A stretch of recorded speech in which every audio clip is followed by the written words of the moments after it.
आजच्या व्हिडिओमध्ये आपण वांग्याचं भरीत बनवणार आहोत। ही रेसिपी खूपच सोपी असून चवीला अतिशय लज्जतदार आहे।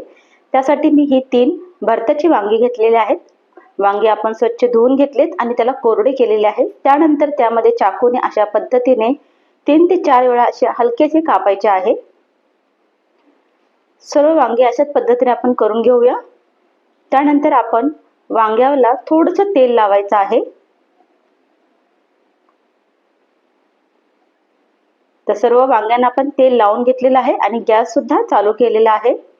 त्याच्यावरती आपण अशा पद्धतीने वांगे ठेवायचं आहे आणि मीडियम गॅसवरती आपण हे पूर्ण वांग भाजून घेणार आहोत। तिन्ही वांगे आपण भाजून घेतलेले आहेत। वांगी जराशी गार झाली की त्यानंतर त्याच्यावरती साल काढायचं आहे। अगदीच गार होऊ द्यायचं नाही, नाहीतर त्यातून पाणी निघतं आणि त्याच्यानंतर ही साल जी आहे ती काढायला आपल्याला खूप अवघड जातं। तेल लावलं आहे त्याच्यामुळे साल पटकन निघते।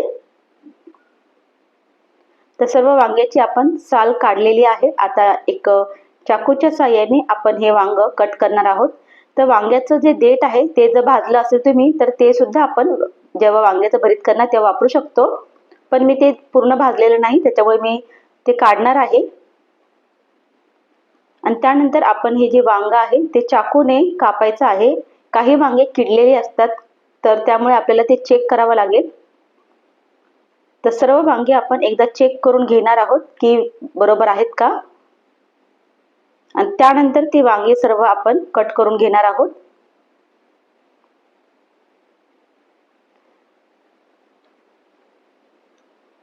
आता आपण एक चमचा घेणार आहोत आणि ही जी वांगे त्याला छान असं आपण हे बारीक करणार आहोत। एकदम बारीक नाही करायचं। एक कढई मी गरम केली आहे। कढई गरम झाली की त्यामध्ये 2 चमचा तेल गरम करायचं आहे आणि फोडणीसाठी त्यामध्ये थोडेसे जिरे घालायचे आहेत। 7 ते 8 लसणाच्या पाकळ्या ठेचून घेतल्या त्या टाकलेल्या आहेत। एकदा परतून घेऊया। आता त्यामध्ये आपण एक मोठा कांदा बारीक कापून टाकलेला आहे। कांदा आपण लालसर होईपर्यंत मीडियम गॅसवरती परतून घ्यायचा आहे।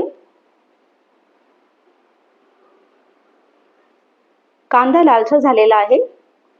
आता त्यामध्ये आपण एक छोटा टोमॅटो टाकायचा आहे बारीक कापलेला, आणि टोमॅटो सुद्धा मऊसूत होईपर्यंत परतून घ्यायचा आहे। टोमॅटो सुद्धा शिजलेला आहे। आता यामध्ये आपण अर्धा चमच हळद घालायची आहे आणि 1 चमचा मी घरगुती मसाला घालणार आहे। मसाला तुम्ही तुमच्या आवडीनुसार तिखट किती आहे त्यानुसार घालू शकता। अर्धा चमचा त्यामध्ये चिकन मसाला घातलेला आहे त्याच्यामुळे चव छान येते।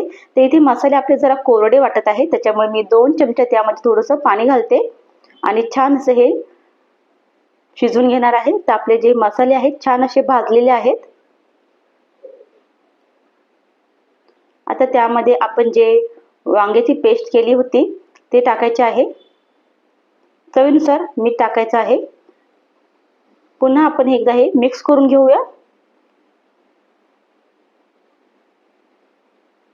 थोडीशी कोथिंबीर टाकायची आहे आणि स्लो गॅसवरती 5 ते 7 मिनिटं आपण हे झाकून ठेवणार आहोत। तर इथे 5 ते 6 मिनिटं झालेली आहेत। आपण एकदा हे हलवून घेणार आहोत। तर इथे आपलं जे वांग्याचं भरीत आहे तयार आहे। पण काही वेळेस आपण फक्त असंच न करता त्यामध्ये जर शेंगदाण्याचा कूट टाकला तर छान लागतं।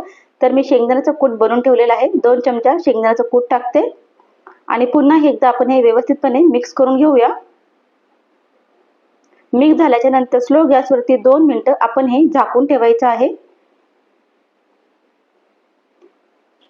तर 2 मिनिटं झालेले आहेत आणि आपलं वांग्याचं भरीत तयार आहे। मैत्रिणींनो, तुम्हाला घरी बसून जर आरीवर्कचा कोर्स करायचा असेल तर दिलेल्या नंबरवरती तुम्ही हा मेसेज पाठवा। फक्त 501 रुपयामध्ये हा कोर्स आहे।